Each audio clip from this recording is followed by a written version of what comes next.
Have you ever wondered why there isn't a podcast covering 18th century warfare? It's a colorful period full of big personalities.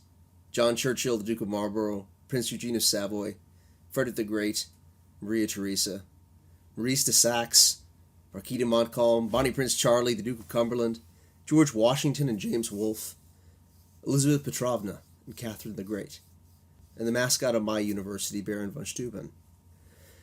But maybe because the period is colorful, full of brightly colored uniforms, resplendent lace, its military history is often passed over in the rush to get to the Napoleonic Wars, the American Civil War, the Great War, and World War II. Well, this is a podcast designed to change that. Welcome to Prime and Load. I'm here today with two of my good friends, Lee Gugino and Andrew Bamford. If you don't know me, my name is Alexander Burns.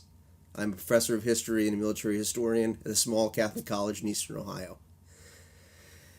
And there's a joke on the internet that says, men get assigned a certain war when they turn 30.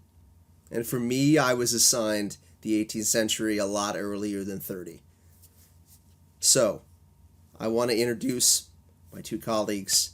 Andrew, tell us a little bit about yourself. Where are you talking to us from today? So I'm joining from Staffordshire in the English Midlands. I'm going to be flying the flag for the British element of the cast. I started off as a Napoleonic historian of the British Army. I was going to say dragged kicking and screaming, but there wasn't a great deal of kicking and screaming involved. I was happily dragged backwards into the 18th century through a combination of circumstances, not least of which was a lady who is now my wife and was an 18th century devotee. I suspect even earlier in her life than Alex was. I'm primarily a historian of the British Army, although I've also looked at the French to some extent. If people recognise my name at all, it's probably because I was the founding editor of the From Reason to Revolution book series with Hellion, which I ran for 8 years. Published over 100 titles on 18th century and Napoleonic warfare, and I would like to think did a little bit to bring the period we're going to be talking about to a wider audience. How about you, Lee? Tell us a little about yourself. Hey, Alex. I'm recording from out in Niagara Falls, New York, real close to the Canadian border. I'm unlike the two of you. I'm probably the most amateurist of historians. I like to read. Been interested in history for a really long time, and military history specifically. And that's I've been able to do to work at a local historic site, which really kind of solidified that while I was working in college, when I was going to college, and just been very interested in it. And I've been able to meet a lot of new friends, and now we're working together on this podcast. So I'm really excited. Yeah. So two academic historians, a public history guy. But I think another thing that kind of makes us unique is we're all reenactors. What do you all reenact? Tell us a little bit about your that side of things. So I've always joked that as a historian of the British Army, I like to go out and relieve any stress I might have created by working on that topic in the week by going and shooting at the British Army on the weekend. So all my reenacting has been in a French uniform of one sort or another. I've carried a musket for Napoleon at Waterloo and Jena, but the main thing I was doing for many years was the French-Irish Brigade, particularly the Irish pickets who were involved in the Jacobite campaigns in 1745-46. I live very close to Swaxton Bridge, which is the furthest south the Jacobites reached on their march to London. So there are quite a few commemorative events around here. And I've also dabbled in the French and Indian War, which remarkably there is a small scene doing on this side of the Atlantic as well. portraying a white coat French soldier, a regular French soldier for that, which is something I'm looking to pick up again as we get into the new reenactment season this year. And that's something you two have in common. I guess I didn't realize that, right? Right, Lee? Mm-hmm. Yeah. I started reenacting when I started working at Fort Niagara, again, right on the Niagara River. I grew up going there as a kid and watching the staff do their demonstrations and doing presentations. And it was always something that I really, really enjoyed, but didn't get started until probably my early 20s. I started working there, and then, just like I think what happens with a lot of people in this strange hobby is that it snowballs, right? So currently, I mostly do units and time periods related to the site I live close to. So French and Indian War, I do some French reenacting, and then for the American Revolution, I do the 8th Regiment, which is a probably my mainstay, I guess, if we want to call it that. And that's, we have to say that, right? Yeah. Yes. Yeah. Yeah. Legally obligated to say that. Correct. But I do some American stuff as well. But again, it's all based largely around where I'm from. So. Yeah, and I guess I'll say I'm more of a purist. I don't go into the Napoleonic Wars that much, or the War of 1812. I guess I kind of view that as being like our theater of the Napoleonic Wars. I do Prussian, so Regiment von Itzenplitz, which is as odd as it might sound to reenact the French and Indian War in the UK. It's even odder, I think, to reenact a Prussian unit in the American Midwest. And then, of course, with Lee, I'm in the King's 8th Regiment of Foot, which is currently on its comeback era. So we're excited. It is, yes. Excited for that.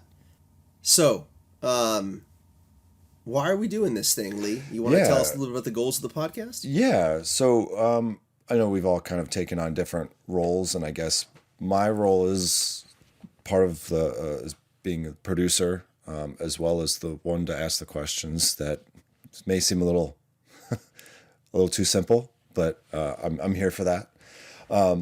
So I think when Alex originally approached us about this project, I know I got pretty excited because this is something that had kind of been bouncing around in the back of our minds for a while now, really. Alex, since you're the one that is, I guess, kind of the driving force, what do you think, or how did this podcast come around for you?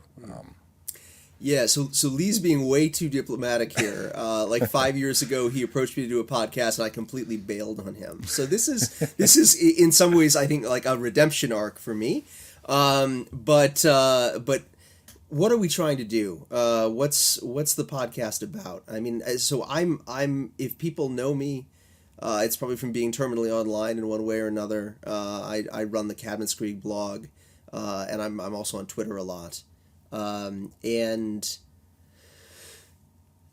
I love listening to podcasts. I listen to them on my drive to work, and often thought, man, why is there not a podcast? We have podcasts about the 250th anniversary of the Revolutionary War. We have podcasts about the Civil War and World War II. But there's not the Napoleonic Wars, obviously, but there's not really a podcast that thematically looks at all of 18th century warfare, not just the French and Indian War, not just the American Revolution, but a podcast run kind of by academics and by folks who just love history, for academics and folks who love history about the period of history that the three of us really enjoy. And so that's kind of when I got to a point in my life that I could really do justice to, I think, Lee's vision for this. I kind of circled back around and started looking for someone to join us on the UK side of things, and of course, I thought Andrew would be a great candidate for that. You talked a little bit about it. There's a lot of history podcasts out there, but why? Who is this one for, and why might that be? What might they get here they may not get somewhere else? Yeah, that's a really good question. So, This podcast is for, I think, a variety of folks. First of all, it's explicitly focused on military history. I mean, there are a number of wonderful podcasts set in the 18th century, like Benjamin Franklin's World, for example. But this is specifically for people who are maybe into military history. I think the joke is kind of that I mentioned. Everyone has an uncle who kind of is into a certain war, into a period of military history, and so if the 18th century, the era of Frederick the Great and George Washington appeals to you, this is a podcast for you. But beyond that, it's a podcast for reenactors. It's a podcast for academic historians, certainly, but also for people in defense and veterans. And Lee, you were very modest in your description of your role, but that's another thing that you bring to the podcast, right, is your experience as a veteran. Mm-hmm. Yeah. I've found that the fake war is much more fun. Sure. But yeah, I think you touched on something, what audience this is for. And I know that anytime there's a podcast that comes out, setting some expectations is a great thing. I know we've talked about it. You guys are both still very much working academics. I'm still working as well. And the audience should expect probably, for now, maybe 2 episodes a month. And we do really want to try and hit, although this is not specifically for the 250th celebrations, we are going to try and hit some specific landmarks and dates as best as we can inside of that 2 episodes a month. There's a lot of things in the world that'll take up your time, but we really want to enjoy this process and do things, explore the things that we find interesting, regardless of whether or not people on our side of the pond are familiar with them. Right, Andrew? I'm sure there's a bunch of things that we're going to cover that may be familiar to your audience or your home audience that our audience on this side won't even understand.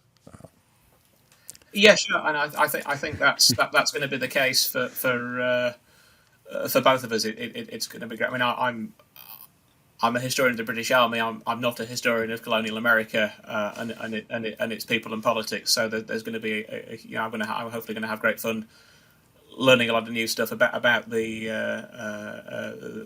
background to the struggle for independence and. What the things that underpin the military campaigns that perhaps I know a little more about, and yeah, absolutely. I mean, I think maybe Outlander's already blazed the trail, but if I can do a bit to spread the word of the 45 and the Jacobites across the Atlantic, and then obviously we can all chime in on the continental continental European campaigns, and maybe bring some different perspectives there.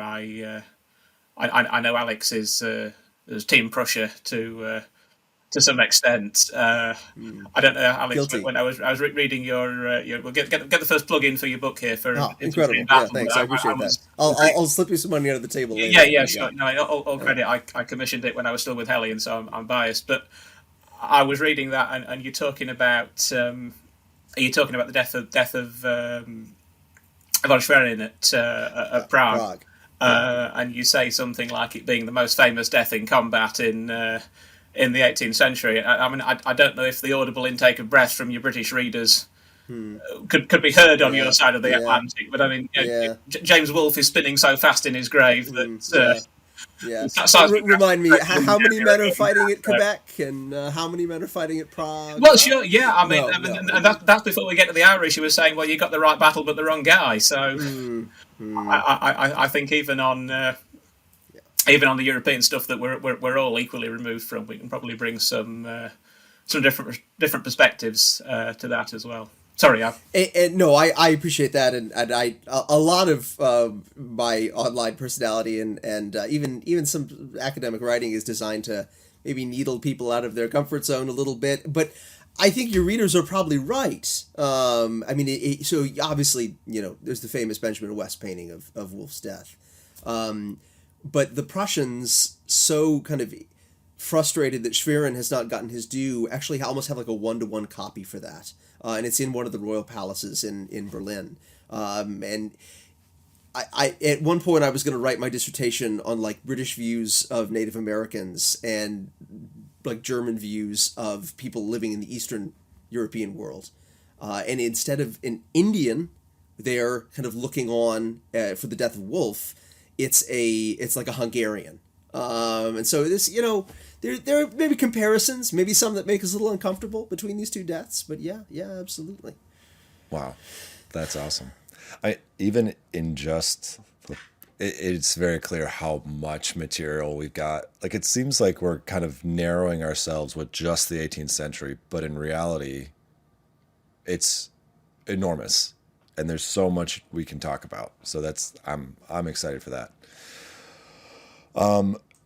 And so I'm sure, being reenactors and certainly academics, there has been a time where you've had a moment, either with hopefully not a student, but maybe a student or some member of the public, where you've kind of done a palm to forehead moment,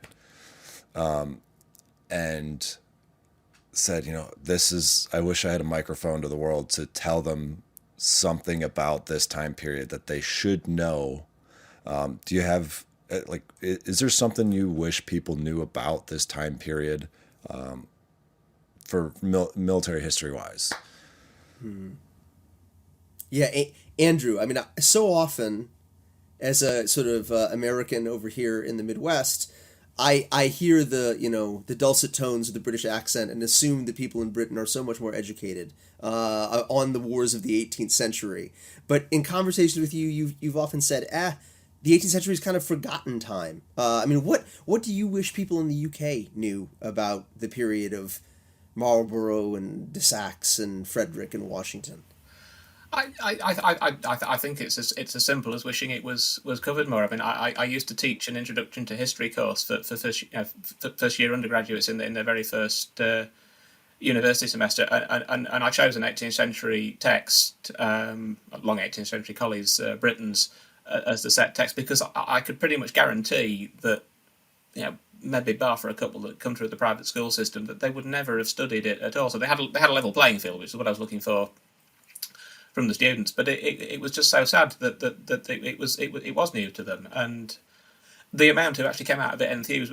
I never knew about the Jacobites, or I never knew about the American War of Independence. That's probably a bit too big, but I never knew the details of,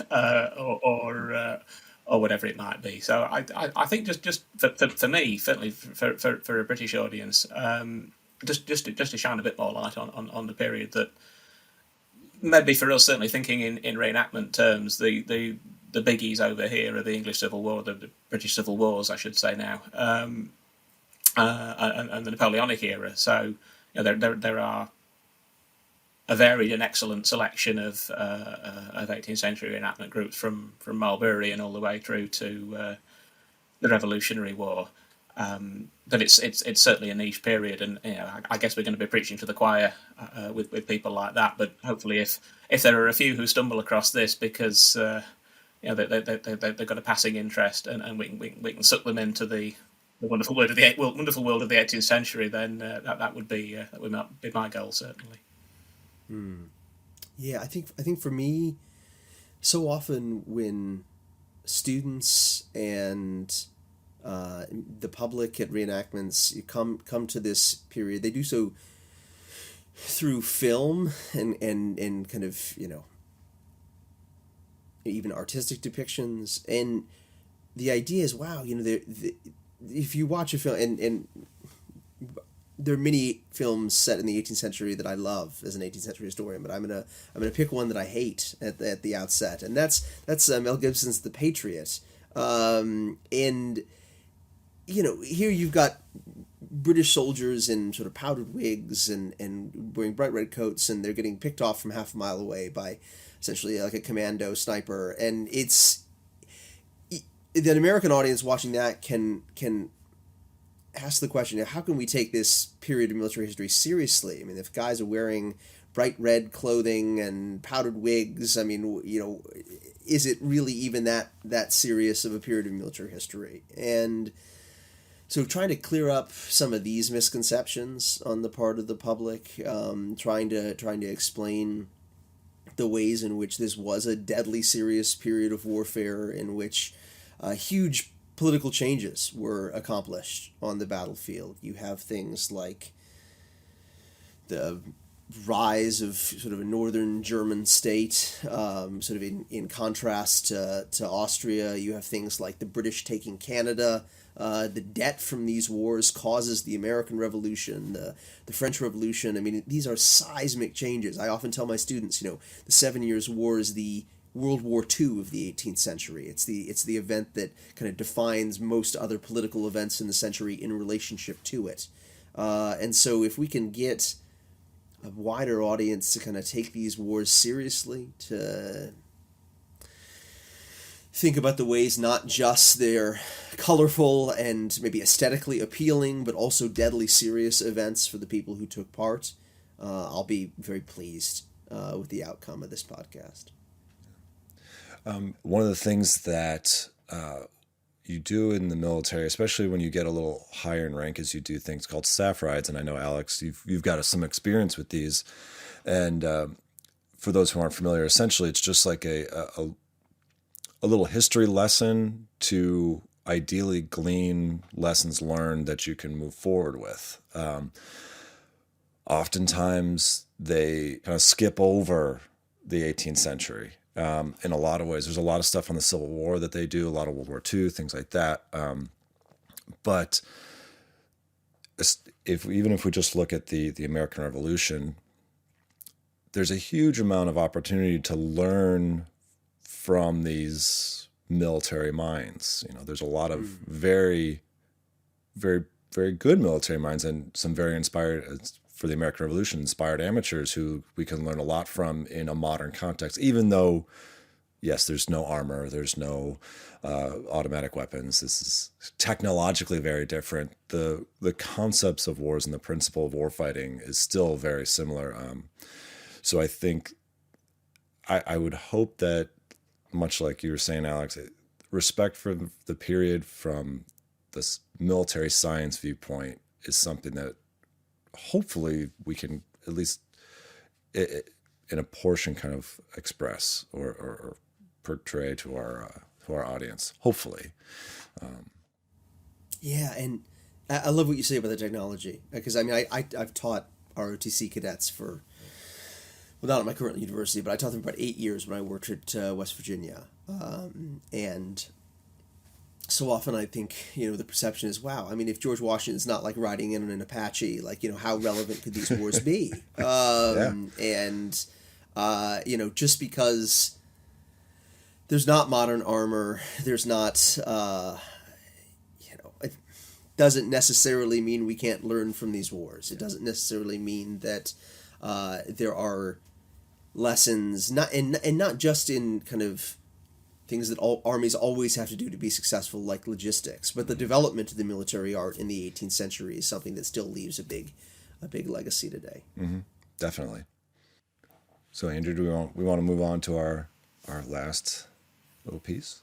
Yeah. So the question you're gonna hear at the end is, what murmurings are we hearing in the camp today? As a bit of a roundup, but the suggestion for the segment came from Alex. So I just, before I actually pose the question, Alex, if you just want to say a little bit as to why we're phrasing it like that and what the background to that is. Yeah, absolutely. So you'll often see in soldiers' writings, and there's an American sort of historian who's written a little bit about this, who Lee and I both know, a guy named Will Tatum, that officers will kind of say in their diaries, when letters home, the soldiers are murmuring in the camp. There are just rumors going around the camp, or maybe there are complaints about the quality of food or something like this. And you don't want the soldiers to be murmuring too much.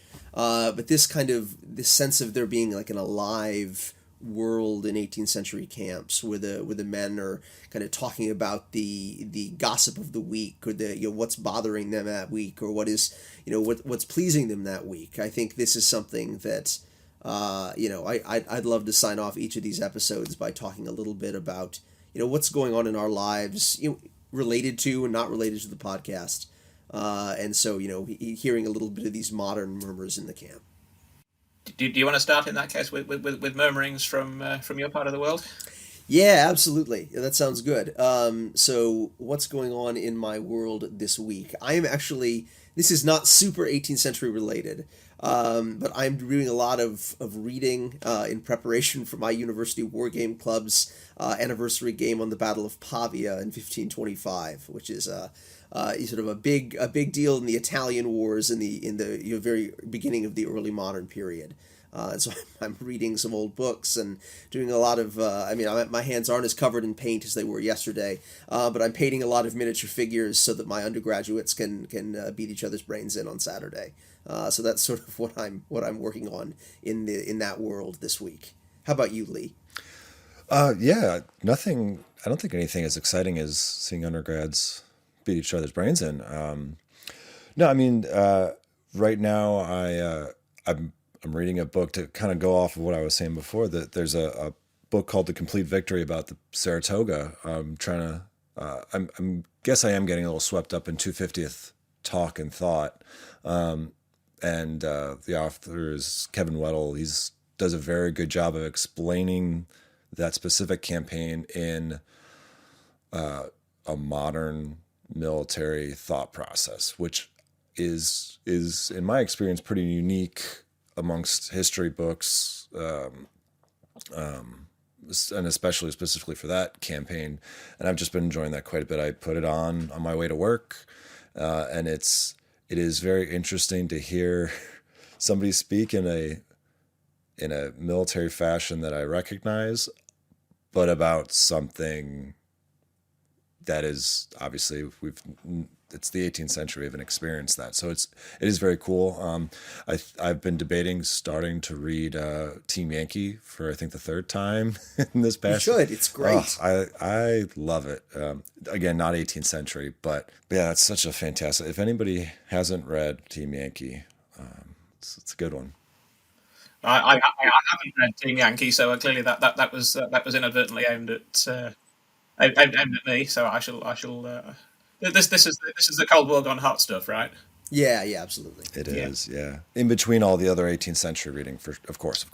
We have to escape, but yeah, I'll give a shout out for the Weddle Saratoga book as well. I read that before Christmas. That's an excellent. I'm drifting slightly out of period in well, not as far out as period as Team Yankee, but I'm currently going through the contributions to a book that I've got coming out later this year on amphibious warfare in the long 18th century. But specifically reading at the moment the chapter that one of the contributors has done on the British capture of Ceylon in the French Revolutionary Wars, which involved, amongst other things, messages being smuggled in lumps of cheese, and as you do, and lots of political skullduggery behind the scenes. So that's rather a fun read, and I shall be plugging that book like nobody's business once it's published later on. So you'll hear more about that, I'm sure. But I think for this episode, that's the end of the murmurings, and I suspect the end of the episode. Yeah. I think that kind of wraps up to being the first one. It's a little bit shorter. The next one we'll really start hopping into things. So the audiences can expect to hear our wonderful voices about twice a month, depending on anniversaries or other calendar events. But until the next time. That's it for this episode of Prime and Load. We hope you enjoyed the show as much as we did. Don't forget to subscribe or follow so you never miss an episode.